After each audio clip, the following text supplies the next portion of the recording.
Stop chasing happiness. Most people are exhausted not because life is hard, but because they are constantly trying to feel happy.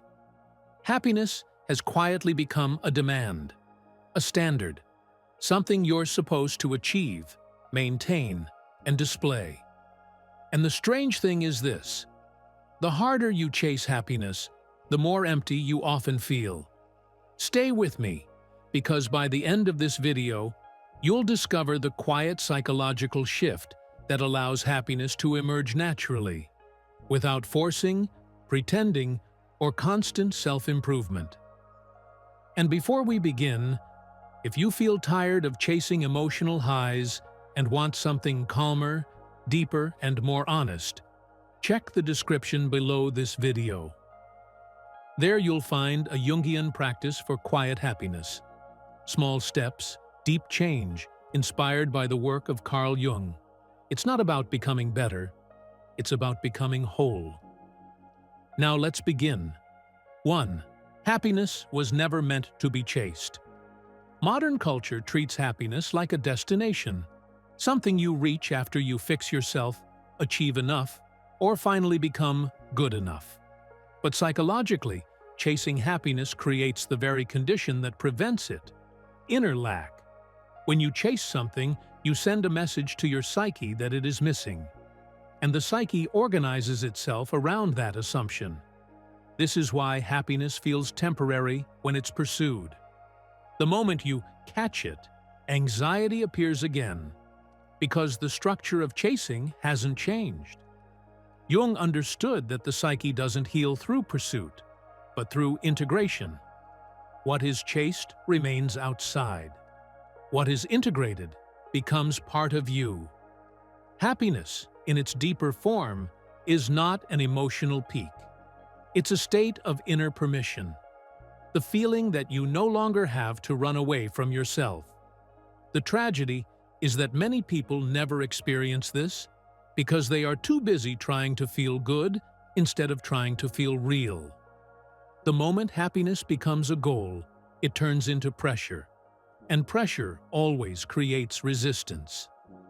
2. The constant search is a sign of inner disconnection.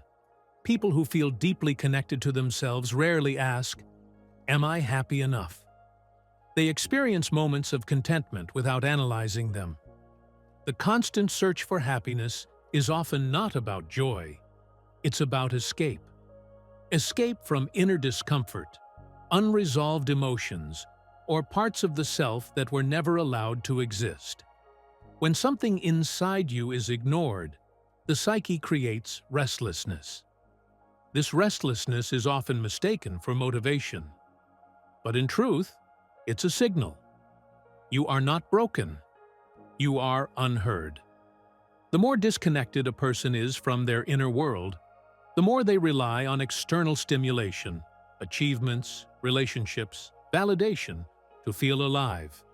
But no external source can replace inner coherence. Happiness doesn't come from adding more to your life. It comes from removing the inner noise created by suppression. 3.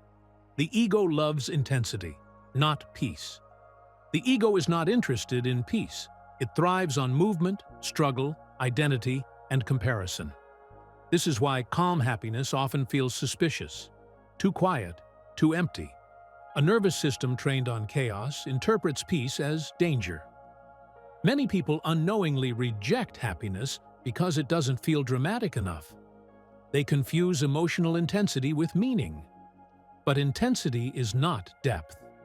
And peace is not boredom. It's stability. When the ego loosens its grip, happiness no longer needs to impress. It simply exists. 4. You were conditioned to see happiness as a reward. From childhood, happiness was postponed. Be good, then you'll be happy. Work hard, then you'll deserve rest. Fix yourself, then you can relax. This conditioning teaches the psyche that happiness must be earned, and therefore withheld. As adults, many people live in permanent anticipation, always preparing for a future moment that never arrives. Life becomes a rehearsal instead of an experience. But happiness cannot be delayed without consequence. What is postponed becomes unreachable. 5. Unconscious happiness always demands more. When happiness is unconscious, it depends on comparison. More success, more admiration, more proof. And because there is always someone with more, this happiness is never satisfied. It feeds the ego, but starves the soul. True happiness does not ask for constant expansion. It asks for inner alignment. 6. Real happiness is a side effect, not a goal. The most meaningful moments of happiness are rarely planned. They arrive unexpectedly, when resistance softens, while walking, while resting, while being honest. Happiness appears when inner conflict quiets down.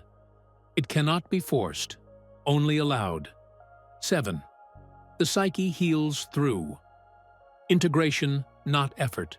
What you reject inside yourself does not disappear. It becomes louder. Happiness grows where inner opposites are allowed to coexist. Wholeness is not perfection. It is inclusion. 8.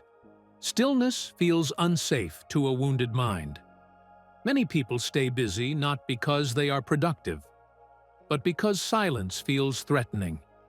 Stillness brings you face to face with yourself, but peace becomes safe once avoidance ends. 9. Quiet happiness feels subtle, and that's why it lasts. It doesn't announce itself. It doesn't need witnesses. It feels like inner permission to exist. This is happiness without performance. 10. The secret. Happiness appears when you stop organizing your life around it. Here is the secret I promised. Happiness does not respond to pursuit. It responds to inner alignment. When you stop organizing your life around being happy and start organizing it around being honest, happiness emerges naturally. And if you're ready for a gentle, grounded way to explore this shift, you'll find a Jungian practice for quiet happiness. Small steps, deep change in the description below. Not to escape your life, but to finally inhabit it.